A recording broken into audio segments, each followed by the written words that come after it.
Hello everyone, welcome to Brahmi Academy. आज हम देखेंगे प्रीलिम्स में 80 प्लस नंबर लाने की एक बेहतरीन टेक्निक। आपको भी पता है कि आपके जो 1 से 60 क्वेश्चन रहते हैं वो आपके बिल्कुल इजी क्वेश्चन रहते हैं। मैं आपको दिखाऊंगी भी कि कितने इजी रहते हैं। मध्य प्रदेश का पहला मुख्यमंत्री कौन था, मध्य प्रदेश में कितनी बार राष्ट्रपति शासन लगा है, ऐसे इजी क्वेश्चन आपको 60 क्वेश्चन मिल जाएंगे। उसके बाद 60 से जब आप 70 नंबर तक क्वेश्चन जाते हैं, वो 10 क्वेश्चन जो होते हैं वो मॉडरेट लेवल के होते हैं। अगर आप कोई भी ह्यूमन एरर नहीं करते, मतलब खुद से गलतियां नहीं करते, तो आप 70 क्वेश्चन तक सही कर ले जाते हैं। उसके बाद जो आता है 70 से 80 के बाद का आंकड़ा, मतलब 70 से 80 तक का मेन आंकड़ा जो आता है, जो आपको प्रीलिम्स पार करवाता है, वहां पे आपको सारे सब्जेक्ट का नॉलेज लगता है, उसके साथ ही कॉमन सेंस लगता है। ठीक है, तो हम आपको आज बताएंगे कि कैसे आप एक बेहतरीन टेक्निक, निंजा टेक्निक से आपके 80 प्लस क्वेश्चन टारगेट कर सकते हैं, एमपीपीएससी प्रीलिम्स में अपना स्थान बना सकते हैं। ठीक है, आपको भी पता है मैक्सिमम लोग जो पढ़ते हैं, तो मेजॉरिटी स्टूडेंट जो होते हैं वो इसी वाली लाइन में रह जाते हैं। मतलब ऐसा नहीं कि 10-20 क्वेश्चन से बिल्कुल बाहर है, उनके सिर्फ 5 क्वेश्चन गलत होते हैं, 1-2 क्वेश्चन गलत, मतलब 1-2 क्वेश्चन से रह जाते हैं कभी कभी, है ना। तो हम देखेंगे कि कैसे आप उन चीज़ों को एलिमिनेट कर सकते हैं। चलिए स्टार्ट करते हैं आज की निंजा टेक्निक। आपको जो पेपर, मतलब बहुत सारा जो क्वेश्चन है वो इजी है, तो मैं सारा क्वेश्चन डिटेल में नहीं बताऊंगी। मैंने कुछ क्वेश्चन टारगेट कर रखे हैं कहाँ पे आपको वो मेथड अप्लाई करनी है ना। तो हम सिर्फ उसी पे फोकस करेंगे, और जितने भी आपके क्वेश्चन दिखेंगे मैं आपको आंसर बता दूंगी सिर्फ कि उसका आंसर क्या क्या है। हम डिटेल में नहीं जाएंगे क्योंकि हमें मेन फोकस करना है अपनी टेक्निक पे। ठीक है, देखिए सबसे पहला जो आपका क्वेश्चन है, यहाँ पे कौन सा क्वेश्चन था ये आपका, एटलस और एक्सिस के बीच कौन सा जॉइंट है ना। एटलस एक्सिस के मध्य जॉइंट कौन सा है, ये आपका था यहाँ पे सिनोवियल जॉइंट। ठीक है, फिर ये क्वेश्चन भी है आपका, जो ये डीप क्वेश्चन है साइंस का, जो मतलब आपके ह्यूमन बॉडी से रिलेटेड। तो अगर आपको पता है तो ठीक है, नहीं तो यहाँ पे आप क्या ही तुक्का मारेंगे जब आपको कुछ नहीं पता है। ठीक है, फिर आगे देखते हैं। जैसे फिर उसके आगे क्वेश्चन हो गया ये, फिर जेनेटिकली मॉडिफाइड जो आपका ब्रिटी बिंजल है उसमें क्यों डेवलप करते हैं, ड्रॉट के लिए, इंसेक्ट के लिए, बैक्टीरियल, फंगल, है ना। सूखा प्रतिरोध है, कीट प्रतिरोध है, जीवाणु प्रतिरोध है, फफूंद प्रतिरोध है। तो ये भी याद रखिएगा, ये आपका कीट प्रतिरोध है, कीट प्रतिरोध। फिर उसमें देखते हैं थर्ड हो गया, which of the following vitamin help in blood clotting, है ना। तो ये हो गया विटामिन खून का थक्का बनाने में सहायक है, ये है आपका विटामिन के। ठीक है, विटामिन के। तो ये आपके जो आपके ये मॉडरेट लेवल का क्वेश्चन हो गया विटामिन के वाला। इसके साथ साथ ये भी याद रखिए कि आपका विटामिन से संबंधित एक क्वेश्चन आता है ना। उसके अलावा ये आपको जेनेटिकली मॉडिफाइड का एक क्वेश्चन मिल गया, जो यूनिट 7 का ये भी क्वेश्चन है, ह्यूमन बॉडी से रिलेटेड डिटेल क्वेश्चन मिल गया। तो ये भी आप देखते चलिएगा कि क्वेश्चन कैसे पूछे जा रहे हैं, है ना। ये 2022 का ही आपका पेपर है। फिर देखिए IIFM इंस्टीट्यूट कहाँ है, तो ये है आपके भोपाल में। ठीक है, याद रखिएगा, area that acts as a boundary transition zone between two ecosystem. ठीक है, तो यहाँ पे ट्रांजिशन जोन की बात की है। संक्रमण क्षेत्र जो है क्या कहलाता है, इकोस्फेयर, इको बाउंड्री, इकोट्विन, इकोटोन। ये भी आपका क्या है, इकोटोन। ये क्वेश्चन भी आप पर्यावरण वाला जो इन्वायरमेंट वाला सेक्शन है वहां पे देखेंगे। फिर उसके बाद ये आपका जो हॉटस्पॉट है, हॉटस्पॉट वाला ये क्वेश्चन आपका, देखिए हॉटस्पॉट वाले क्वेश्चन में अगर आपने पढ़ा है कि इंडिया में कितने हॉटस्पॉट हैं, हॉटस्पॉट मतलब जहां पे आपको बायोडाइवर्सिटी बहुत ज्यादा मिलेगी, उसके साथ ही उनके ऊपर मतलब क्या है, क्रिटिकली डेंजर्ड है या कुछ डेंजर्ड में है, कुछ ना कुछ डेंजर है मतलब वहां पे। तो यहाँ पे हॉटस्पॉट वर्ड का मतलब आपको पता है, अगर ज्योग्राफी में आपने पढ़ा ही होगा कभी ना कभी। एग्जैक्टली नहीं भी याद है अगर कि कौन सा इंडिया का क्षेत्र है जो हॉटस्पॉट में आएगा। बायोडाइवर्सिटी आपको पता ही है। ठीक है, जैव विविधता, तो देखिए जैव विविधता की अगर बात करेंगे तो एक तो थार डेजर्ट हो गया, थार मरुस्थल, पश्चिमी घाट, वेस्टर्न घाट, पूर्वी घाट और दक्कन का पठार। तो अगर आपको नहीं भी पता है हॉटस्पॉट की बायोडाइवर्सिटी मतलब इंडिया में कहाँ है, तो सीधी बात है आपको ये चीज तो पता ही है कि पश्चिमी घाट, थार मरुस्थल, पूर्वी घाट और दक्कन के पठार से ज्यादा जैव विविधता वाला एरिया है ना। बायोडाइवर्सिटी आपको सबसे ज्यादा इन सब में पश्चिमी घाट में मिलेगी। ठीक है, तो ये क्वेश्चन अगर आपको नहीं भी पता है तो आप एलिमिनेशन मेथड से जाइए, करिए। ठीक है, फिर विंड वेलोसिटी, विंड वेलोसिटी आपका बेसिक साइंस का क्वेश्चन है, ये हो गया आपका एनीमोमीटर। ठीक है, तो ये क्वेश्चन आपके कुछ ऐसे मिलेंगे, मैंने आपको बताया ही, जो मॉडरेट है और कुछ मिलेंगे आपको सिंपल बिल्कुल। फिर देखिए यहाँ पे पूछा हुआ है ये कौन सा रोग है, किस प्रदूषण के कारण मनुष्य में जो रोग होता है, तो इटाई है, पारा, कैडमियम, आर्सेनिक, नाइट्रेट। तो ये आपका इटाई कैडमियम से है। मैं बहुत ज़्यादा टाइम नहीं लूंगी, मैं सोच रही हूँ छोटा सा वीडियो बनाऊं जिससे आपको सिर्फ समझ में आए, ठीक है, कि क्या करना है क्या नहीं करना है। फिर ये देखिए खाद्य सुरक्षा मानक अधिनियम 2006 के अनुसार हमें क्या करना है, जो प्रसंस्कृत फल उत्पाद हैं उनके लिए क्या होता है, अनिवार्य किया गया है कौन सा चिन्ह, है ना। यहाँ पे हमें क्या बताना है, मार्क बताना है, जो कि किसके लिए है, प्रोसेस्ड फ्रूट प्रोडक्ट के लिए। आपको नहीं पता फ्रूट प्रोडक्ट के लिए हम क्या यूज करते हैं मार्क, लेकिन आपको पता है हॉलमार्क, BEE और ISI, ये तो आपने कभी ना कभी पढ़ा होता है या सुना होता है। ISI आपका इलेक्ट्रिक सर्किट्स वगैरह, स्विच वगैरह हो गया, BEE जो एनर्जी सेविंग हो गई उन पे हो गया, हॉलमार्क तो ज्वेलरी पे आपने सुना ही होता है। बचता है FPO, और वैसे भी F जो है, अगर आप सोचेंगे भी ना कि F फ्रूट के लिए भी तो हो सकता है ना, तो आप अगर जाएंगे तो तुक्का भी आप FPO पे ही मारिएगा, है ना। तो ये हो गया आपका टेक्निक कि आप कैसे एलिमिनेट कर सकते हैं और सारे चीज़ों को, और जा सकते हैं बिल्कुल क्लोज कि आपको नहीं भी पता है, फिर भी आपको पता है कि ये तीनों तो नहीं है ना, तो FPO पे जाएंगे और F से आपका फ्रूटी है। नेक्स्ट देखिए, फिर आयुष किसका संक्षिप्त रूप है। आपको पता है जब आयुष मिनिस्ट्री बनाई गई, मेन क्या था, इंडिया में जितनी भी चिकित्सा की अलग अलग पद्धतियां उनको प्रमोट करना था। तो इंडिया में जितनी भी पद्धतियां, उसमें याद रखिएगा क्या नहीं मिलेगा आपको, एलोपैथी नहीं मिलेगा, है ना, क्योंकि हमारे यहाँ का वो नहीं है। तो एलोपैथी जहां जहां भी है, जैसे आपका ये एलोपैथी है, ये एलोपैथी, ये एलोपैथी है, तो ये तीनों कैंसिल, ये आपका पूरा हो गया। आपको जरूरत भी नहीं है कि आपको पूरे याद हो कि A फॉर क्या है, Y फॉर क्या है, U फॉर क्या है, SH क्या है, मतलब यूनानी, सिद्ध, होम्योपैथी। अगर होम्योपैथी या सिद्ध छूट गया तो क्या करेंगे, है ना। तो आप किस पे जाएंगे, आप उन पे जाएंगे कि हमारा क्या नहीं होना चाहिए, है ना। क्या क्या होना चाहिए वो एक बात है, क्या नहीं होना चाहिए तो आप फोकस करेंगे कि क्या नहीं होना चाहिए। तो एलोपैथी नहीं होनी चाहिए, है ना, जो हम ये टैबलेट खाते हैं, एलोपैथी नहीं होना चाहिए, तो ये एलोपैथी दिखेगा, ये एलोपैथी और ये एलोपैथी, तो ये तीनों हो जाएंगे कैंसिल, पहला आपका आंसर हो जाएगा, ठीक है। तो जैसे ही आपको कोई भी क्वेश्चन नहीं आ रहा है तो ध्यान दीजिएगा कि आपको क्या करना है, ऑप्शन चेक करने हैं। नेक्स्ट देखिए, अब जैसे ये कि सकल उत्पादन में भारत का कोयले में कौन सा स्थान है ना, कोयला वाला भी हम एक और क्वेश्चन देखेंगे, उससे भी आप समझ जाएंगे। कोयले में आपको पता है कि हम कौन कौन से जिले, आपके राज्य पढ़ते हैं, हम झारखंड पढ़ते हैं, उड़ीसा पढ़ते हैं, छत्तीसगढ़ पढ़ते हैं, जहाँ पे कोयला अच्छा खासा है। तो सीधी बात है ये कहीं चौथे नंबर पे आता होगा ना, इस पे भी थोड़ा विवाद था, उस पे नहीं जाएंगे। फिर कपास और केला, आपका कॉटन, यहाँ पे कॉटन और बनाना। आपको पता है केले के लिए हम क्या पढ़ते हैं, बुरहानपुर पढ़ते हैं, है ना, बुरहानपुर पढ़ते हैं।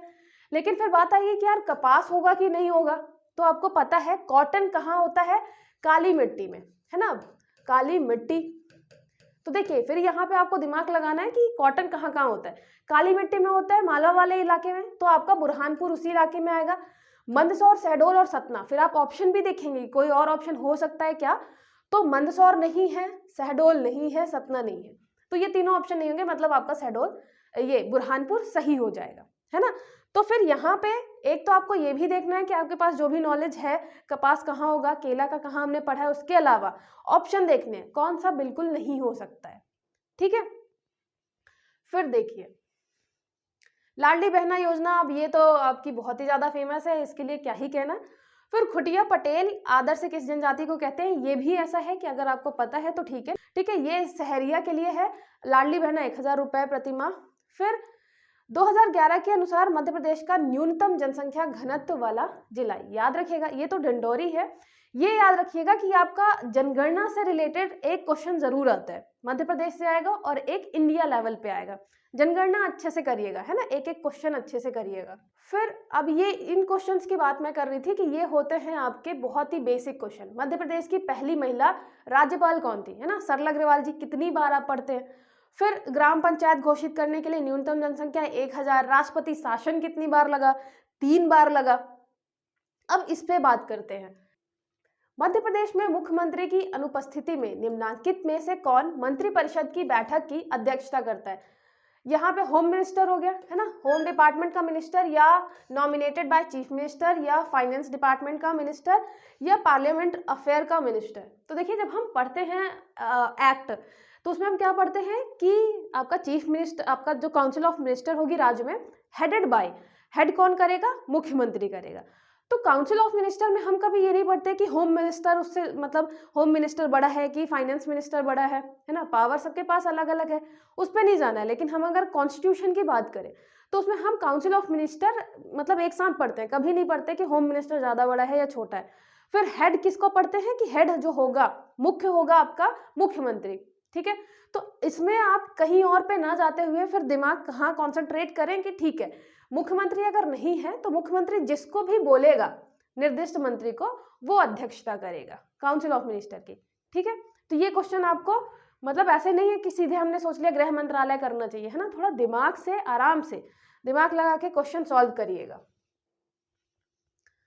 फिर ये क्वेश्चन हो गया, प्रथम मुख्यमंत्री कौन थे, रविशंकर शुक्ला जी। मतलब इससे ज्यादा इजी क्वेश्चन क्या ही पूछेगा अब पीएससी, ठीक है। ये आपके बेसिक क्वेश्चन, मतलब 60 नंबर तो ऐसे सबके आ जाएंगे, सबको लगेगा कि बस पीएससी बहुत इजी, हम तो निकाल ही लेंगे इस बार, और सब तैयारी करने बैठ जाते हैं, ठीक है। फिर ये हो गया आपका, राज्य मानवाधिकार आयोग के सदस्य की नियुक्ति हेतु गठित समिति की अध्यक्षता कौन करता है, तो मुख्यमंत्री करते हैं, ठीक है। ये सारी चीजें आप पढ़ ही चुके हैं। राज्य पिछड़ा वर्ग आयोग संशोधन अधिनियम 2021 के अंतर्गत कितने अशासकीय सदस्य हो सकते हैं, तो ये है आपके 5। अच्छा, ये जो आपके, मैंने ये नहीं बोला है कि आपको पढ़ना नहीं है, बिल्कुल ऐसी मैं टेक्निक बता दूंगी कि आराम से 80+ आ जाएंगे, सीधी बात है, वो पॉसिबल नहीं है। आपको पढ़ना है, लेकिन आपको जो सारी चीजें आपने पढ़ी हैं और आप जो हर बार 1 नंबर 2 नंबर या 4 नंबर से रह जा रहे हैं, उसको कैसे कवर करना है मैं वो आपको सिखा रही हूँ। अगर यहाँ पे आपको 1-2 नंबर मतलब 1-2 क्वेश्चन का 3 क्वेश्चन का भी फायदा होता है मेरी टेक्निक से, तो वो आपके लिए बहुत ज्यादा इंपॉर्टेंट हो जाएगा, क्योंकि अल्टीमेटली प्रीलिम्स निकालना जरूरी है ना, 80+ नंबर लाना जरूरी है।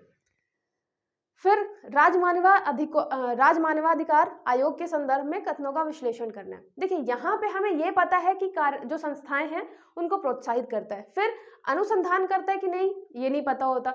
आप कार्य पढ़ेंगे जब मानवाधिकार के, तो उसमें आपको चीजें मिलेंगी कि अनुसंधान भी करता है, ठीक है। तो इसमें भी डाउट नहीं होना चाहिए, कार्य जो है सारे अच्छे से पढ़िएगा आप।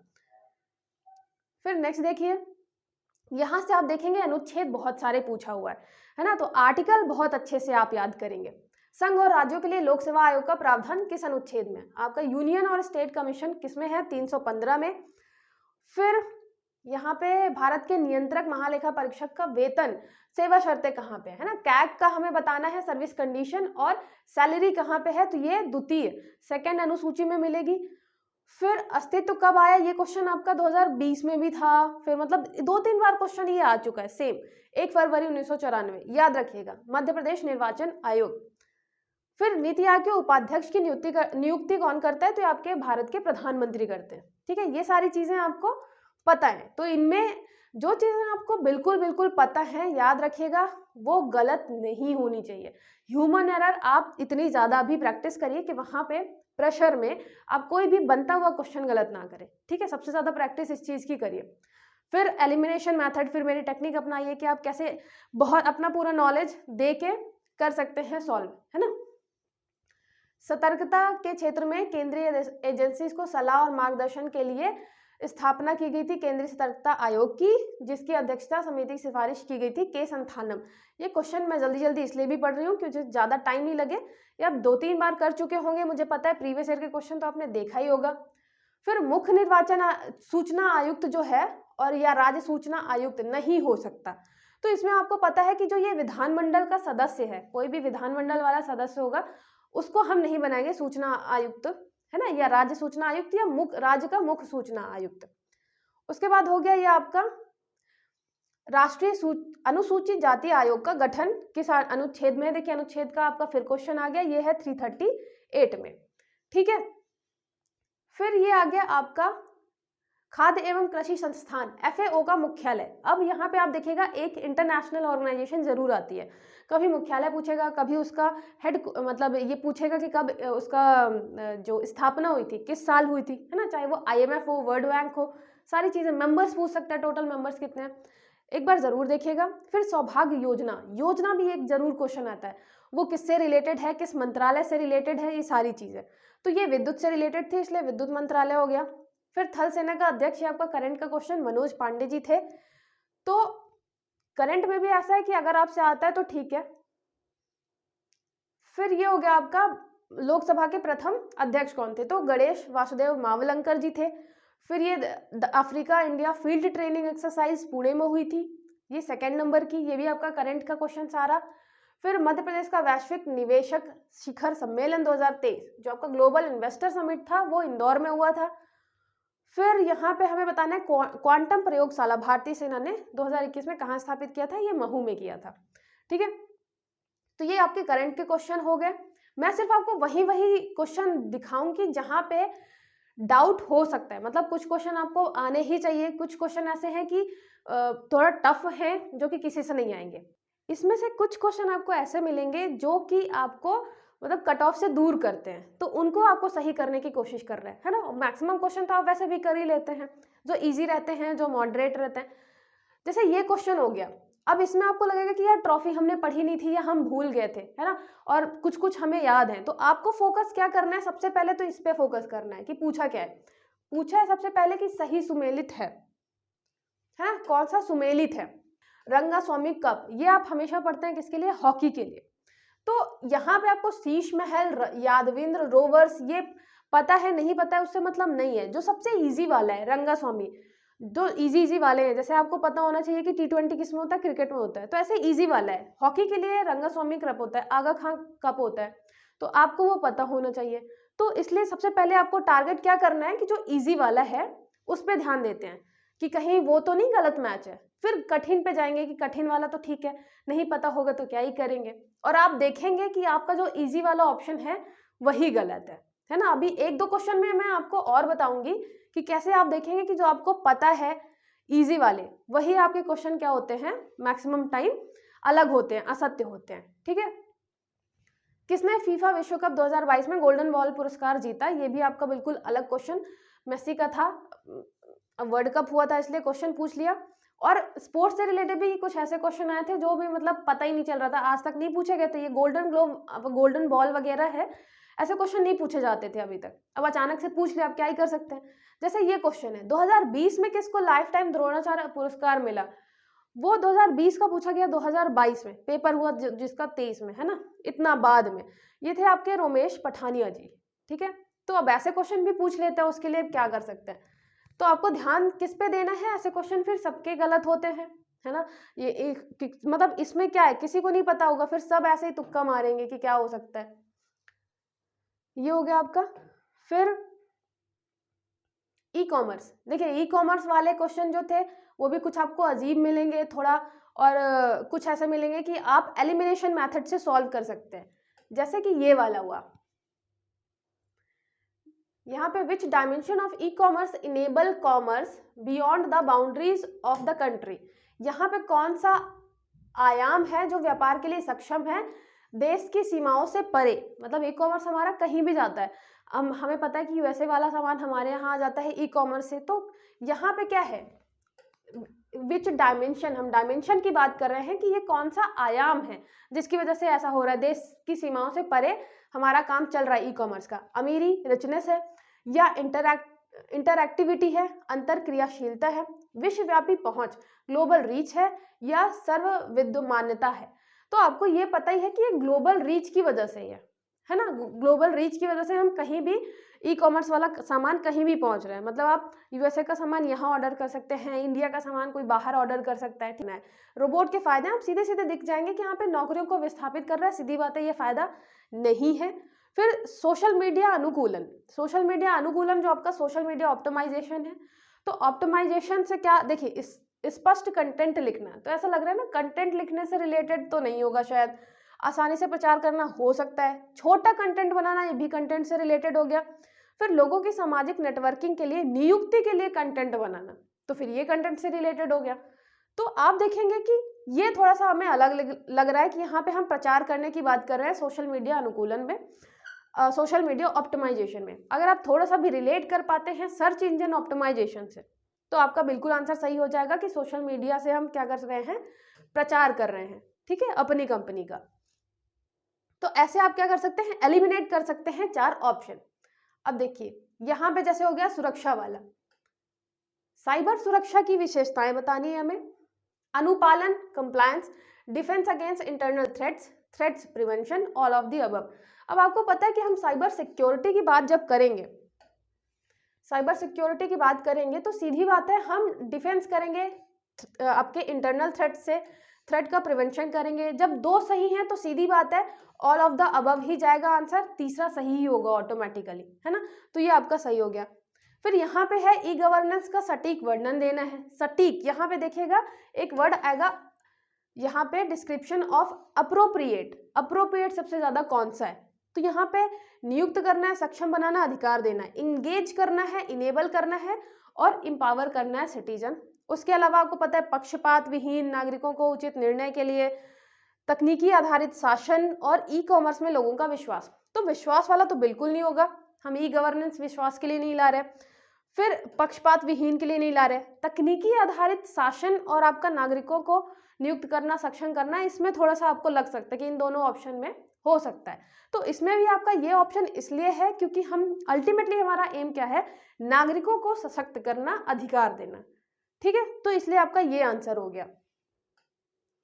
आप जब भी 4 ऑप्शन देखें तो उसमें एक चीज जरूर याद रखिएगा कि सबसे ज्यादा जो क्लोज होगा उस पे टिक करना है ना। पहले ऑप्शन आपको जब नहीं समझ में आ रहा है तो चारों ऑप्शन को आराम से पढ़िए, फिर एलिमिनेट करिए धीरे धीरे, है ना। विश्वास की बात कर रहा है यहाँ पे, एक ये विश्वास सुनिश्चित करना, यहाँ पे पक्षपात विहीन निर्णय की बात कर रहा है, तो आप धीरे धीरे क्या करेंगे, 4 ऑप्शन से 2 ऑप्शन में आएंगे, फिर 2 ऑप्शन में भी देखिएगा कि कौन सबसे ज्यादा क्लोज हो सकता है ना। हम अल्टीमेटली किसकी बात कर रहे हैं, ई गवर्नेंस में, ठीक है। कृत्रिम बुद्धिमत्ता के जनक एआई के आपके फादर कौन है, तो यह है जॉन मैकार्थी। ये सीधे सीधे क्वेश्चन है, ठीक है। यहाँ पे आभासी सहायक जो आपका वर्चुअल असिस्टेंट कौन सा नहीं है, तो ये है आपका कोर्टेसा, ठीक है। नेक्स्ट देखते हैं। फिर यहाँ पे डायोड से रिलेटेड क्वेश्चन आपको दिखेगा, एक क्वेश्चन इलेक्ट्रॉनिक्स में। तो डायोड वाले में भी ऐसा है कि अगर आपको पता है तो ठीक है, नहीं पता तो कुछ नहीं कर सकते। मतलब सीधी बात है, टफ क्वेश्चन आपको 25 से 30 क्वेश्चन टफ मिलेंगे और हमें से 80 प्लस टारगेट करना है, ना कि हमें 100 क्वेश्चन टारगेट करने हैं, ठीक है। इसमें आपको नहीं पता, ये आपका जो है अत्यंत उच्च गति स्विचिंग इलेक्ट्रॉनिक परिपथ शॉटकी डायोड था ये, ठीक है। और अगर आप जैसे अब आपने प्रीवियस ईयर का क्वेश्चन पेपर देख लिया, तो इस बार आप चाहें तो अच्छे से पूरा का पूरा क्या कर सकते हैं, डायोड पढ़ के जा सकते हैं, ट्रांजिस्टर हो गया, कैपेसिटर हो गया, तो ये सारी चीजें कर सकते हैं। लेकिन ये अभी स्टार्ट हुआ है, आपको नहीं पता नेक्स्ट टाइम पूछेगा कि नहीं, पहली बार ये आया था 2022 में डायोड का क्वेश्चन। फिर ये क्वेश्चन, इलेक्ट्रॉन उपकरणों में जब कौन सी तकनीक इलेक्ट्रॉन होल युग्म पैदा करने में प्रयोग नहीं की जा सकती है, तो ये भी है कि आप इसमें क्या कर सकते हैं। अगर आपको थोड़ा सा आपका बैकग्राउंड ऐसा है कि आपने पढ़ रखी है थोड़ी बहुत चीजें, तो आप क्या करेंगे, आपको पता है कि यहाँ पे हम क्या कर रहे हैं, इलेक्ट्रॉन होल पेयर की बात कर रहे हैं। इलेक्ट्रॉन होल पेयर मतलब हम यहाँ पे एक तो थर्मल एक्साइटेशन है, इम्पैक्ट आयनाइजेशन है, फोटो एक्साइटेशन है ना, एक्साइट कर रहे हैं या फिर आयनाइजेशन कर रहे हैं, थर्मल एक्साइटेशन कर रहे हैं, तो इससे हमारा इलेक्ट्रॉन और होल मिल रहा है।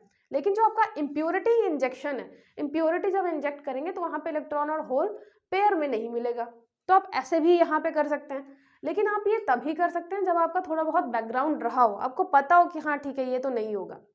फिर ये जो एक क्वेश्चन है, कौन सा कृत्रिम बुद्धिमत्ता के पक्षपात का स्रोत नहीं है, कैपेसिटी में आप कोई भी पक्षपात नहीं कर सकते, जितनी कैपेसिटी है उतनी है, ठीक है। तो क्षमता आंसर होता है इसका। ये देखिए, ये मैंने बताया था सेंसस से रिलेटेड आपको क्वेश्चन मिलेगा। ये आ गया किससे, भारत के जनसंख्या से रिलेटेड, जनसंख्या वृद्धि किस राज्य में सर्वाधिक थी, ये था मेघालय। ये क्वेश्चन देखिए, अब इसमें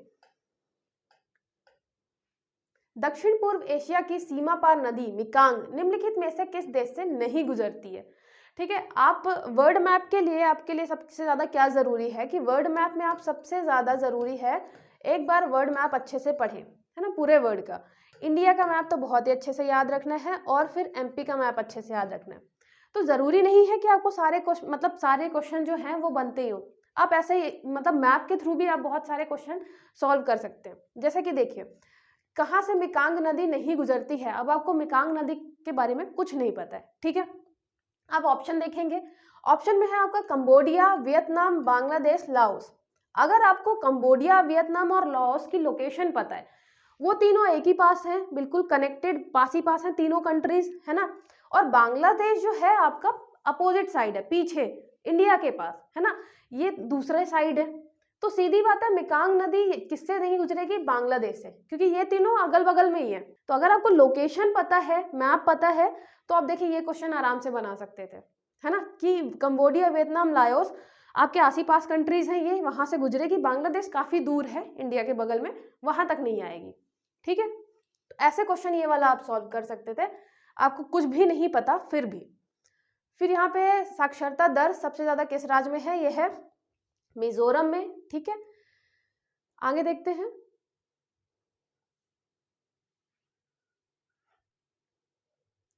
देखिए, मेरा जो इस वीडियो का मेन उद्देश्य है वो ये है कि कैसे आप एलिमिनेशन मेथड से और अपना अलग अलग सब्जेक्ट का नॉलेज ऐड करके एक क्वेश्चन को सॉल्व कर पाए, है ना। मैं ये बिल्कुल नहीं कर रही हूँ कि आपको बहुत अच्छे से पूरा पेपर समझा रही हूँ, ये पेपर बिल्कुल नहीं समझा रही हूँ। हम यहाँ पे टारगेट करके चल रहे हैं 80+ नंबर लाने का। ठीक है, अब ये वाला क्वेश्चन देखिए आप, भारत में लौह अयस्क के संबंध में निम्नलिखित में से कौन सा कथन सही नहीं है? हमें नहीं पे फोकस करना है। सबसे पहला, प्रदेश में, हमारे देश में हेमेटाइट और मैग्नेटाइट लौह अयस्क के भंडार है, हमें नहीं पता किसके। ठीक है, फिर लौह अयस्क के कुल संचित भंडार का 80% झारखंड और उड़ीसा में, हमें ये भी नहीं पता।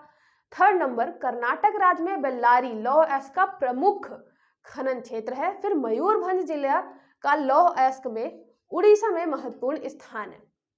अब देखिए यहाँ पे आपको क्या नोटिस करना था, अगर हम झारखंड और उड़ीसा को मिला के 80% कर देंगे, तो हमने जस्ट नीचे बात की है कर्नाटक राज्य की, और कर्नाटक में भी हमने देखा है बेल्लारी जो कि प्रमुख क्षेत्र है खनन का, और यहाँ पे मयूरभंज बात कर रहे हैं हम उड़ीसा, है ना, उड़ीसा की।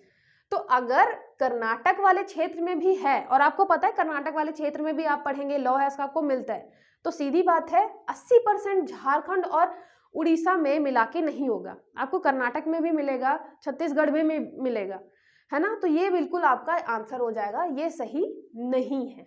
ठीक है, इसमें आपको कुछ नहीं पता था, आपको क्या करना था, सिर्फ आराम से यहाँ पे ऑप्शन पढ़ने थे, फिर ऑप्शन के हिसाब से जाना था कि 80% नहीं होगा, क्योंकि जस्ट नीचे एक ऑप्शन दिया हुआ है, कर्नाटक में बेल्लारी जो है प्रमुख क्षेत्र है, मयूरभंज उड़ीसा का है। ठीक है, तो आपको कर्नाटक भी पता है, अभी छत्तीसगढ़ में भी आपको लोहा मिलेगा, तो सीधी बात है 80% नहीं होगा, तो ये आपने यहाँ से आंसर निकाल लिया। फिर 2020-21 में निम्नलिखित में से कौन सा राज्य देश में मूंगफली का सबसे बड़ा उत्पादक था?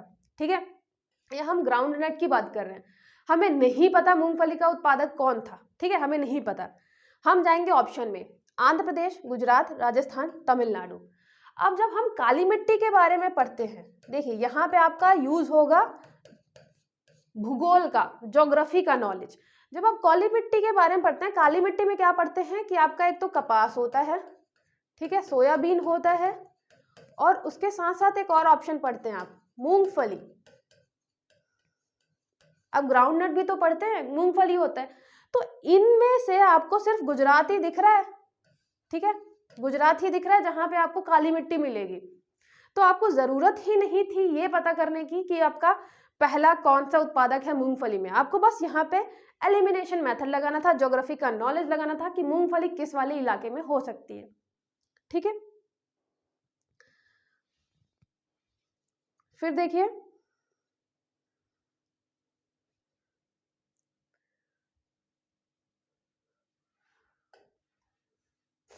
एटलस पर्वत किस महाद्वीप में है? ये आपको अफ्रीका में मिलेगा, बिल्कुल ऊपर ही मिलता है ना, मोरक्को और अल्जीरिया वाले इलाके में ऊपर ही है आपका अफ्रीका में।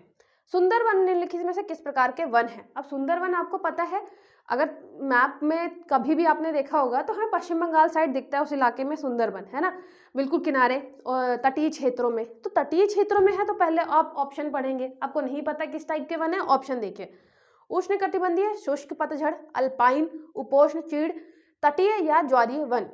ठीक है, यहाँ पे अल्पाइन हो गया, ट्रॉपिकल ड्राई डेसिडुअस हो गया, सब ट्रॉपिकल पाइन फॉरेस्ट, लिटरल और टाइडल फॉरेस्ट। सीधी बात है, हम कहाँ की तटीय क्षेत्रों की बात कर रहे हैं, तो सुंदरवन तटीय क्षेत्रों में है, वन कहाँ कैसे होंगे? तटीय होंगे।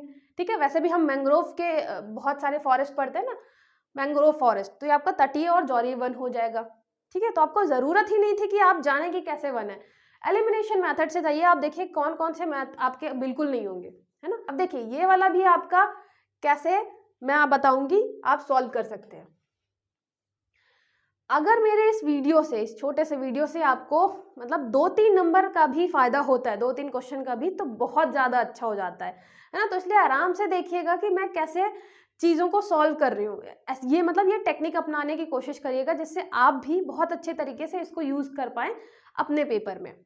अब देखिए 90 ईस्ट रिज, 90 डिग्री पूर्व रिज की बात कर रहे हैं, निम्नलिखित में से कौन से महासागर में स्थित है। हमें कोई क्लू नहीं है इसका, है ना। 90 east ridge, 90 degree east ridge is located in which of the following ocean.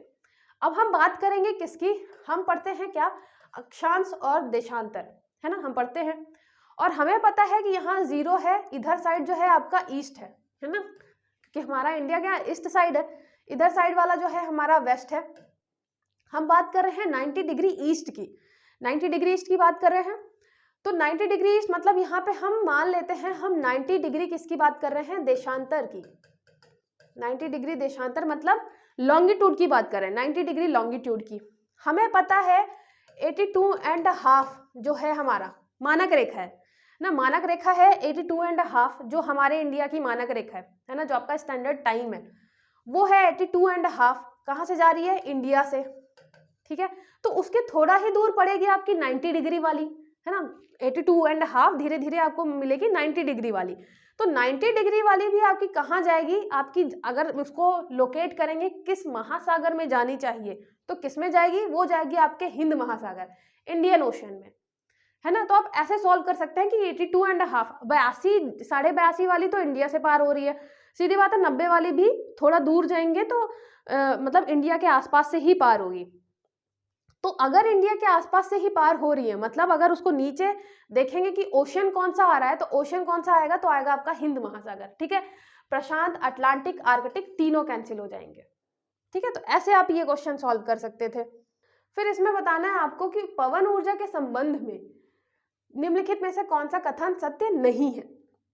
Bharat में पवन ऊर्जा की महत्वपूर्ण वृद्धि हुई है। ठीक है, आप करंट वगैरह देखेंगे तो आपको ही मिल जाएगा।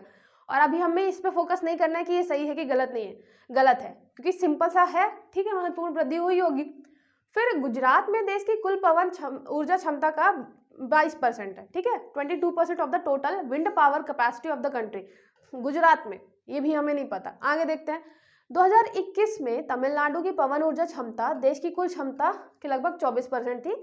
Tamil Nadu wind power capacity was about 24% of the country in the 2021, ये भी हमें नहीं पता।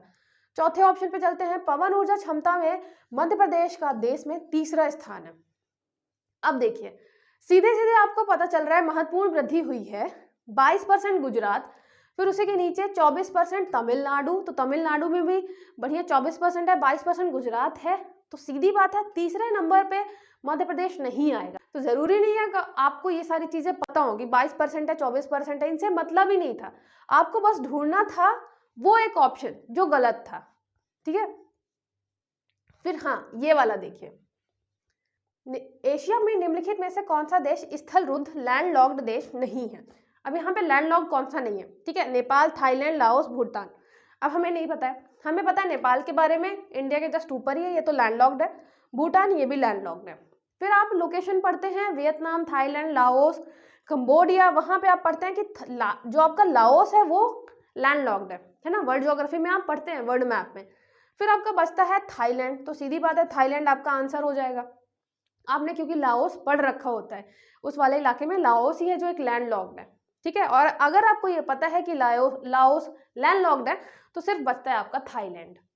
ठीक है, मैप जरूर पढ़ के रखिएगा। आपने देखा कि अभी हमने मैप से ही, वो 90 डिग्री रिज वाला हो चाहे आपका सुंदरबन वाला हो, है ना, उसके अलावा ये आपका जो लैंडलॉक्ड है ये हो गया, हमने मैक्सिमम चीजें जो हैं वो मैप से ही सॉल्व कर दी हैं। ठीक है, इसलिए मैप बहुत जरूरी है, वो इंडिया का हो चाहे एमपी का हो और वर्ल्ड का हो, आपको जरूर पता होना चाहिए। फिर आपको ये हिस्ट्री के क्वेश्चन आ गए। हिस्ट्री वाले क्वेश्चन इसमें बताने लायक ऐसा कुछ रहता नहीं है। भारत छोड़ो ये आपका बड़ा मतलब इसमें डाउट था लोगों को। 9 अगस्त हो गया। ये आपके कबीरदास जी की है, पोथी पढ़ पढ़ जग मुआ, पंडित भयानक होए, ढाई आखर प्रेम का, पढ़े सो पंडित होए। फिर विजयनगर साम्राज्य की स्थापना 1336 में हुई। फिर चंपारण सत्याग्रह के दौरान नील की खेती किस नाम से पहचानी जाती थी? आप देखिए इसमें क्या देख सकते हैं। चंपारण सत्याग्रह में आप देखेंगे कि आपको रैयतवाड़ी जो है, हमारे यहाँ मेन 2-3 ही थी, रैयतवाड़ी, महलवाड़ी, स्थायी बंदोबस्त, है ना, आपका परमानेंट सेटलमेंट। तो रैयतवाड़ी जो है हमने वो मद्रास और बम्बई वाले एरिया में पढ़ी है। झूम कृषि तो आपको पता है, जंगल को काटने में, कृषि में, ये तो थी नहीं। नीलकारी ये तो हमने पढ़ा ही नहीं है नाम, है ना, कृषि के लिए। बचता है तिनकठिया, तो यही आपका आंसर हो जाएगा। ऐसे ही परमहंस मंडली की स्थापना किस राज्य में हुई थी? देखिए इसके पहले जो है या तो पूछता था कि संस्थापक कौन है, या तो ईयर पूछता था किस सन में स्थापना हुई है। अब पूछा है कि कहाँ, किस राज्य में हुई है परमहंस मंडली की स्थापना। तो ये जो है ये हुई आपके महाराष्ट्र में। और जो आपके दादोबा पांडुरंग है उन्होंने की थी। पांडुरंग से आपको थोड़ा सा आएगा ना महाराष्ट्र वाला टच, है ना, तो उससे भी आप तुक्का मार सकते हैं कि महाराष्ट्र हो सकते हैं। जरूरी नहीं है सही हो, लेकिन हाँ ये तो है कि आपका पांडुरंग से आपको पता चलेगा कि महाराष्ट्र वाले इलाके के होने चाहिए, और आपका इससे सही भी हो जाएगा। नेक्स्ट देखिए, तहकीके हिंद, ये तो ठीक है, आपको ये पता ही होगा। प्रार्थना समाज, प्रार्थना समाज भी आपके आत्माराग पांडुरंग, आत्माराग पांडुरंग, पांडुरंग सुनते ही आप कहाँ जाएंगे? महाराष्ट्र में जाएंगे। फिर अलवार और नैनार, ये 12 और 63 थी। इसका नंबर में आपको एग्जैक्टली पता है तो ठीक है, नहीं तो फिर वही हो जाता है कि आपको सीधे तुक्का मारना पड़ेगा। संथाल विद्रोह के प्रमुख नेता कौन थे? देखिए गोविंद गिरी हमने पढ़ा नहीं, भीमा नायक हमारे यहाँ के थे, और हमारे यहाँ संथाल विद्रोह हुआ नहीं। संथाल हम पढ़ते हैं झारखंड वाले इलाके में, है ना, संथाल विद्रोह झारखंड वाले इलाके में। अब बचता है सिद्धो और बिरसा मुंडा। बिरसा मुंडा हम पढ़ते हैं मुंडा विद्रोह में, है ना, मुंडा विद्रोह में। तो फिर बचते हैं सिर्फ सिद्धो। तो ये आपके सिद्धो और कान्हो जो थे वो संताल विद्रोह के प्रमुख नेता थे। फिर बौद्ध गुफाएं स्थित नहीं है, इसमें भी सांची और बलसार में चल रहा था, बहुत ज्यादा डाउट, बलसार ऑप्शन माना था, और बहुत सारे लोगों को लग रहा था यार हम सांची घूम कर आए लेकिन सांची में गुफा नहीं मिली, इसी चक्कर में डाउट था। ठीक है, फिर ये क्वेश्चन देखिए, ये क्वेश्चन भी आप आराम से पढ़ेंगे तो सॉल्व कर लेंगे, है ना, बहुत ही इजी क्वेश्चन था, बस दिखाने के लिए थोड़ा बड़ा कर दिया था। जैसे आप देखेंगे मिट्टी कथन पर विचार करना है। बघेलखंड में लाल पीली मिट्टी है, लाल पीली मिट्टी उर्वरता अधिक है। मालवा पठार में गहरी काली मिट्टी है। मध्य प्रदेश के उत्तर पश्चिमी भाग में जलोढ़ मिट्टी है, मतलब अलूवियल सॉइल। फिर ब्लैक डीप हो गई, फिर ये है हाई फर्टिलिटी, और रेड येलो जो है वो बघेलखंड रीजन में। तो यहाँ पे आप जब देखेंगे आपको क्या बताना है? सही कथन बताना है। तो जब आप गौर से देखेंगे तो यहाँ पे एक लाइन आपको मिलेगी कि जो लाल पीली मिट्टी है ये सबसे उर्वरता इसकी, मतलब इसकी उर्वरता अधिक है, फर्टिलिटी इसकी अच्छी है। तो ये आपको पता है कि ये तो है ही नहीं, तो उर्वरता अधिक तो है ही नहीं इसकी। तो कौन सा कथन सही हो गया आपका? ये हो गया आपका 1, 3 और 4, ये वाला। फिर मैंगनीज के भंडार बालाघाट, ये भी आपको पता ही है। फिर ये हो गया जलवायु से संबंधित। देखिए जलवायु से संबंधित वाला क्वेश्चन जो है ये भी आपका क्वेश्चन आपको क्या करना था? सिर्फ आराम से पढ़ना था। जैसे निम्नलिखित में से कौन सा कथन मध्य प्रदेश की जलवायु से संबंध में सही नहीं है? यहाँ पे नहीं ही पढ़ना है। सबसे पहले शीत ऋतु में उत्तरी भागों में तापमान दक्षिणी भागों की तुलना में कम हो जाता है। जो आपका टेम्परेचर होता है नॉर्दर्न पार्ट में वो लो होता है कंपैरिजन टू सदर्न पार्ट। आपको पता है ऊपरी वाले इलाके में ग्वालियर, मुरैना, भिंड, वहां टेम्परेचर कम हो जाता है। ठीक है, फिर राज्य का दक्षिण पूर्वी भाग जो है अपेक्षाकृत अधिक वर्षा प्राप्त करता है। तो आपको पता है दक्षिण पूर्वी भाग, हम इस भाग की बात कर रहे हैं, अधिक वर्षा होती है, बिल्कुल होती है। फिर ग्रीष्म ऋतु में मुरैना व दतिया जिलों में तापमान कम होता है। Temperature remains low in Morena and Datia district during summer season. फिर शीत ऋतु जो होती है शुष्क होती है। तो आपको पता है ये वाला जो इलाका है यहाँ में ठंड भी बहुत ज़्यादा होती है, गर्मी भी बहुत ज़्यादा होती है ना। तो ये तो बिल्कुल होगा ही नहीं कि मुरैना और दतिया में क्या हो, तापमान कम हो। ग्रीष्म ऋतु में लाइन अच्छे से पढ़नी है, समर में टेम्परेचर ज़्यादा रहेगा, शीत में टेम्परेचर कम रहेगा, है ना। तो यहाँ बात किया है किसकी? समर की। तो आपके समर सीजन में टेम्परेचर ऑब्वियसली ज़्यादा रहेगा। तो ये हो गया आपका गलत आंसर। मतलब आपको ज़रूरत ही नहीं थी बहुत डिटेल में जाने की, छोटी छोटी चीजें हैं जो आप ध्यान रखेंगे तो आप ढूंढ ले जाएंगे आंसर कौन सा गलत होना चाहिए। ठीक है, नेक्स्ट देखिए, बीना नदी किसकी सहायक है? तो ये हो गई आपकी बेतवा। अखरानी और मथवार पहाड़ी, ये नर्मदा से हो गया। फिर यहाँ पे कौन सा जिला वर्षा ऋतु में अधिक वर्षा प्राप्त करता है? देखिए यहाँ पे भी सीधे सीधे नहीं पूछा गया है, आपका नरसिंहपुर। अब आपको इसमें क्या होना चाहिए, मैंने आपको बताया ना, एमपी का मैप, इंडिया का मैप, वर्ल्ड मैप आपको पता रहेगा, आप बहुत सारे क्वेश्चन सॉल्व कर ले जाएंगे। यहाँ पे आपको पता है नरसिंहपुर कुछ इस इलाके में है ना, मंदसौर तो यहाँ आएगा, मंडला यहाँ आएगा, छतरपुर यहाँ आएगा। तो आपको पता है ये वाला जो इलाका है यहाँ पे सबसे ज्यादा बारिश होती है, तो सबसे ज्यादा वर्षा किसको मिलेगी? मंडला को मिलेगी। ठीक है, फिर भौगोलिक क्षेत्र में प्रतिशत के रूप में निम्नलिखित में से किस जिले का वन क्षेत्र सर्वाधिक है? रतलाम, श्योपुर, उज्जैन और लास्ट में आपको एक मिलेगा इंदौर। ठीक है, तो इंदौर, उज्जैन आपको पता है ये बड़ी बड़ी सिटीज है, तो यहाँ पे तो मिलेगा नहीं।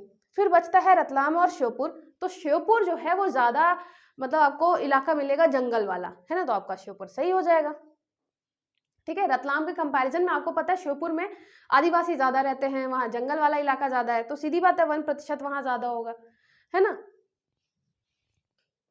तो जरूरी नहीं है कि आपको हर क्वेश्चन आए, बस आप ऑप्शन देखिए और फिर उसको देखिए कि कौन सा ऑप्शन नहीं होगा। निम्नलिखित में से मध्य प्रदेश में सिंचाई का प्रमुख साधन, ये आप पढ़ते ही रहते हैं हमेशा, कुएं और ट्यूबवेल से होता है। ठीक है, फिर लौह अयस्क से रिलेटेड ये क्या है आपका? सही नहीं है। अभी हमने लौह अयस्क का पढ़ा है ना, एक क्वेश्चन अभी लौह अयस्क का था, यहीं पे आप देखेंगे। फिर हमने दूसरा क्वेश्चन देखा मध्य प्रदेश का लौह अयस्क से रिलेटेड। लौह अयस्क उत्पादन में मध्य प्रदेश का देश में तीसरा स्थान है। यही क्वेश्चन आपका मतलब यही ऑप्शन गलत हो गया। हमने देखा वहां पे कर्नाटक है ना, हमने देखा वहां पे उड़ीसा, झारखंड, तो सीधी बात है तीसरे नंबर पे तो मध्य प्रदेश कहीं से नहीं आएगा। ठीक है, तो एक क्वेश्चन आप सही करेंगे, एक आपको एक के साथ एक फ्री मिल जाएगा। ठीक है, और आगे जाने की जरूरत ही नहीं है, चाहे तो आप पढ़ भी सकते हैं। फिर देखिए ये वाला जो है यहाँ पे आपका एक तरफ परियोजना थी, एक तरफ जिला, यहाँ पे सुक्ता जो है वो बैतूल से, ये मैच नहीं है, कौन सा युग्म गलत है? तो ये वाला है। ठीक है, सुक्ता आपको खंडवा बुरहानपुर वाले इलाके में मिलेगी, नर्मदा नदी की सहायक। फिर नेक्स्ट हो गया आपका ये राष्ट्रपति की क्षमादान की शक्तियां 72। याद रखिएगा राष्ट्रपति से रिलेटेड क्वेश्चन हर बार आता है, आर्टिकल पूछा हुआ है सीधे सीधे, एक ये आर्टिकल और एक सबसे नीचे आपको यहाँ पे पूछा है वो है राष्ट्रपति के महाभियोग से संबंधित आर्टिकल। दो क्वेश्चन राष्ट्रपति के, वो भी इजी है ना, महाभियोग आपका 61 में आ गया। फिर एक ये कथन वाला क्वेश्चन है, कथन वाले क्वेश्चन में हमेशा ये रहता है कि आपसे आता है तो ठीक है, मतलब ये ऐसे क्वेश्चन कहीं बुक में नहीं मिलते हैं, तो सीधे ब्लैंक तुक्का मारना पड़ता है इसमें, है ना। ये वाला आपका था जवाहरलाल नेहरू का कि मौलिक अधिकार उस क्षण की किसी विशेष कठिनाई के दृष्टिकोण में नहीं देखा जाना चाहिए, बल्कि एक ऐसी चीज के रूप में देखा जाना चाहिए जिसे आप संविधान में स्थायी बनाना चाहते हैं। ठीक है, आगे देखते हैं। यहाँ पे है कौन सा औद्योगिक विकास और विदेशी व्यापार का लाभ है? बढ़ती हुई प्रतिस्पर्धा, इंक्रीज कंपटीशन, माल की उपलब्धता में कमी, रिड्यूस अवेलेबिलिटी ऑफ गुड्स, फिर आर्थिक विकास में कमी, डिक्रीज इकोनॉमिक ग्रोथ, उच्च बेरोजगारी दर, हायर अनएम्प्लॉयमेंट रेट। यहाँ पे हम बात कर रहे हैं लाभ की, याद करिएगा अभी हमने एक दो और लाभ पढ़े हैं, है ना, रोबोट के क्या लाभ हो सकते हैं, क्या लाभ नहीं है। यहाँ पे हम बात करेंगे इसकी बेनिफिट की। सीधी बात है अनएम्प्लॉयमेंट, बेरोजगारी बढ़ेगी तो ये नहीं है, कमी आर्थिक विकास में ये भी कहीं से लाभ नहीं है, माल की उपलब्धता ये भी कहीं से लाभ नहीं है। लाभ है आपकी प्रतिस्पर्धा जो बढ़ेगी, उससे क्या होगा, क्वालिटी ज्यादा अच्छी होती है आपके प्रोडक्ट की। फिर किस वर्ष रिजर्व बैंक का राष्ट्रीयकरण किया गया? देखिए अगर ये आपको नहीं पता है तो इसमें कैसे आप क्लोज जा सकते हैं। हम बात कर रहे हैं आरबीआई की। आरबीआई एक्ट 1935 में ये बनाया गया था, है ना। ये जब बनाया गया था तब क्या था, ये प्राइवेट था। तो यहाँ पे एक आपका सन है 1935 में तो बना ही था, प्राइवेट था, तो सीधी बात है अभी नेशनलाइजेशन कहाँ से हुआ होगा। फिर है 49, एक है 69, एक है 92। तो ये तो बहुत ही बात के हैं, जब हम आज़ाद हुए तो तुरंत हमें एक बैंक चाहिए होगा ना, तो आंसर हो गया आपका 1949। ठीक है, और आपका ये सही आंसर है। तो आज़ादी के बाद हमें एक बैंक चाहिए तो नेशनलाइज बैंक हमने आरबीआई को ही कर दिया। ठीक है, आप ऐसे भी जा सकते हैं और ऐसे जाएंगे तो आपका आंसर सही होगा। ठीक है, नेक्स्ट देखिए यहाँ पे आपका सुप्रीम कोर्ट, हाई कोर्ट, इनसे रिलेटेड जो आपके आर्टिकल हैं जरूर पढ़िएगा, एक क्वेश्चन पूछता है। इस बार पूछा था कि किस अनुच्छेद के अनुसार भारत का राष्ट्रपति किसी उच्च न्यायालय के न्यायाधीश को एक न्यायालय से दूसरे न्यायालय में स्थानांतरित कर सकता है, ट्रांसफर कर सकता है हाई कोर्ट में। तो आपका यह है अनुच्छेद 222। ठीक है। फिर उद्देश्य प्रस्ताव, ये क्वेश्चन आपका 2 बार आ चुका है। उद्देश्य प्रस्ताव कब आया था, कौन सी बैठक में आया था? ठीक है, कब आया था? ये आया था 13 दिसंबर, 9 दिसंबर पहली बार बैठे थे। फिर 91 संविधान संशोधन, संविधान संशोधन का क्वेश्चन भी जरूर आता है। ये किससे रिलेटेड था? मंत्रिपरिषद की संख्या को सीमित करना था। ठीक है, ceiling size of the council of minister. फिर द्वैध प्रणाली, यहाँ से आपका 1919 जो है 1919 एक्ट 1935 एक आएगा। इसमें पूछा गया था किसे? द्वैध प्रणाली प्रांतों में, प्रोविंसेस में, ये 1919 में आई थी। ठीक है। फिर ये आपका एक कथन वाला आ गया, कथन वाला वही है, तो कई मानना है संविधान सभा अकेले देश की स्वदेशी संविधान का निर्माण कर सकती है, महात्मा गांधी जी ने बोला था ये।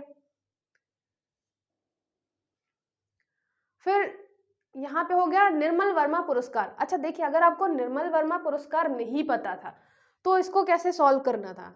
यहाँ पे एक ही ऑप्शन जो दिया हुआ है, भारतीय प्रवासी द्वारा हिंदी भाषा का प्रचार एवं विकास, ये आपका आंसर था। संगीत, नृत्य, समाज सेवा, आप समाज सेवा में दुर्गावती का नाम पढ़ते हैं, है ना, अलग अलग लोगों के नाम पढ़ते हैं, लेकिन निर्मल वर्मा नहीं पढ़ते वहां पे। ठीक है, अलग से लिस्ट में पढ़ते हैं। संगीत और नृत्य में तो बिल्कुल नहीं पढ़ते, कालिदास हो गया, तानसेन हो गया, संगीत में इन सब चीजों का नाम पढ़ते हैं। तो ये जो आपका ऑप्शन है ना, तो अगर आपको लग रहा है कि थोड़ा अलग ऑप्शन है, निर्मल वर्मा पढ़ा भी नहीं है, तो फिर इसी से रिलेटेड होगा, भारतीय प्रवासी द्वारा हिंदी भाषा का प्रचार प्रसार। इसके अलावा आप जरूर पढ़ लीजिएगा कौन सा पुरस्कार किस क्षेत्र में दिया जाता है, क्वेश्चन आप देख ही रहे हैं, पूछा गया है।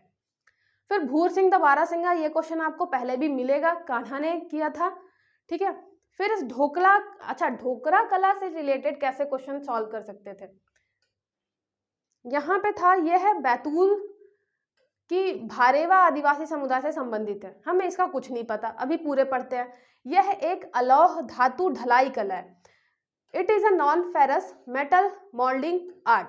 फिर यह विवाह क्षेत्र से जुड़ी एक सजावटी कपड़ा कला है। सभी कथन सही है। तो देखिए, आप पहला नहीं जानते, लेकिन ये सभी कथन सही है, ये तो बिल्कुल, कौन सा सही नहीं है? तो सभी कथन सही है, ये तो हट जाएगा। क्यों? क्योंकि आप देखेंगे यहाँ पे 2 चीजें अलग अलग दी हुई हैं।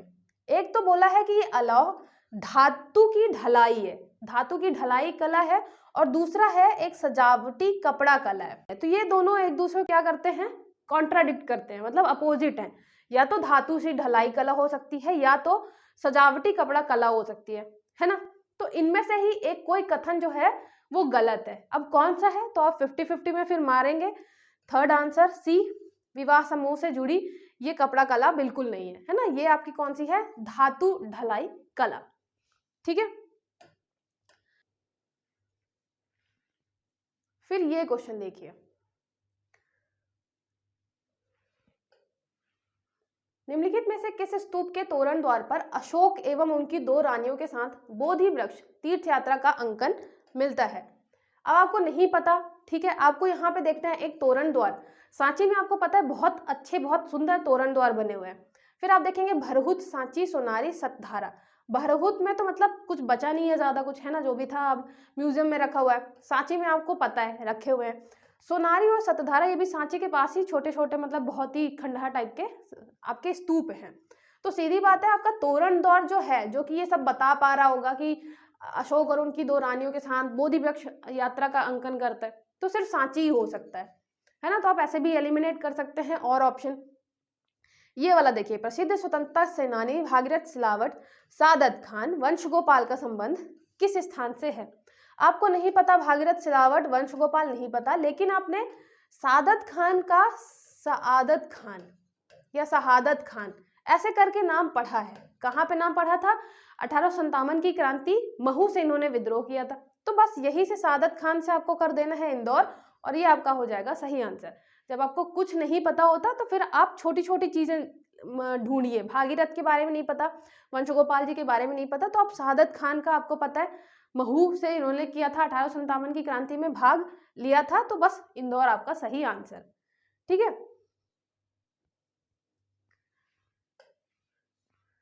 तो ऐसे छोटे छोटे चीजें आपको नोटिस करनी है कि कैसे आप एलिमिनेट कर सकते हैं। फिर ये देखिए, निम्नलिखित में से किस अरब लेखक ने कलचुरी शासक गांगेय देव एवं उनकी राजधानी त्रिपुरी का वर्णन किया था? अल बहरी, अल मसूदी, अल बरूनी, इब्न बतूता। देखिए, इब्न बतूता, जो हम बात कर रहे हैं गांगेय देव की, गांगेय देव को अगर कुछ नहीं याद होगा तो राजा भोज ने हराया था, ये तो याद ही होगा। कहाँ राजा भोज, कहाँ गंगुतेली, यही वाले गांगेय देव। तो यहाँ पे राजा भोज का टाइम आता है 1000, मतलब 10 से मान लीजिए 1055, मतलब हम लगभग 1000 की बात कर रहे हैं, 1000 वाले की बात कर रहे हैं टाइम की। तो ये 1000 वाला जो टाइम है, उसी टाइम पे आक्रमण किसका होता है? आपके महमूद गजनी का। महमूद गजनवी के साथ कौन आता है? अल बरूनी। तो सीधी बात है, आपका जो आंसर होगा वो होगा अल बरूनी। ठीक है, तो यहाँ पे आप ऐसे कनेक्ट कर सकते हैं, गांगेय देव से राजा भोज से आपका उस टाइम पे कौन आया था? अपना महमूद गजनवी, और उसके साथ आया था अल बरूनी। तो उसी ने लिखा होगा आपके त्रिपुरी वगैरह के बारे में। ठीक है, फिर यहाँ पे कौन सा युग्म गलत है, आराम से पढ़ेंगे। तुलसी शोध संस्थान जो है वो आपको चित्रकूट में मिलेगा, ना कि भोपाल में। ठीक है, नेक्स्ट देखिए, पंडित द्वारका प्रसाद मिश्र हो गए, इनका तो मतलब आप जरूर पढ़ लीजिएगा, इन्होंने कौन कौन सी करी है। कृष्णायन हो गया, सारथी हो गया, लोकमत हो गया। फिर आनंद सिंह श्याम और धनैया बाई कलाकारों का संबंध किस कला से है? अब देखिए, यहाँ पे आपको इन दोनों के नाम नहीं पता है, लेकिन जो ये श्याम वर्ड है ना, ये आप और कहीं भी पढ़ते हैं। कहाँ पे पढ़ते हैं? एक आप पढ़ते हैं भज्जू भाई श्याम, है ना, इनको मिल चुका है पद्मश्री, ये नाम आपने पढ़ा होगा, भज्जू भाई श्याम। तो ये श्याम आपको यहाँ से मिल जाएगा। भज्जू भाई श्याम क्या करते थे? ये गोंड चित्रकला से रिलेटेड थे। तो ये आपके आनंद सिंह श्याम, धनैया बाई, ये भी आपकी गोंड चित्रकला से संबंधित। तो आप ऐसे भी क्या कर सकते हैं, दूसरी चीजों का जो आपका नॉलेज है वो यूज कर सकते हैं। ठीक है, एलिमिनेट करने में। फिर आपका जो धर्मराजेश्वर है, ये तो दशपुर में है। ठीक है, ये आपका हिस्ट्री का क्वेश्चन। आई होप आपको शुरू से लेकर लास्ट तक चीज़ें समझ में आई हो। मैंने थोड़ा स्पीड में जल्दी जल्दी बता दिया। मुझे बस आपको ये बताना था कि कैसे आप, मतलब 2022 का मैंने पेपर लेके रेफरेंस लिया कि कैसे आप एलिमिनेट कर सकते हैं। आप चाहे 2021 में देखेंगे, 2020 में देखेंगे, आपको ऐसे बहुत सारे क्वेश्चन मिलेंगे जो कि आपको 70 से 80 प्लस नंबर दिलवाएंगे, है ना। बस आप एलिमिनेशन मेथड करिए, अपने अलग अलग चीज़ों का, मैप का नॉलेज, है ना, ज्योग्राफी का, हिस्ट्री का और अलग अलग चीज़ों का नॉलेज जब आप एक जगह पे लगाएंगे एक क्वेश्चन में, तो आपसे वो क्वेश्चन आराम से बन जाएगा। ठीक है, आई होप आपको इस वीडियो से हेल्प मिली हो। मिलते हैं नेक्स्ट वीडियो में, तब तक पढ़ते रहिए। All the best.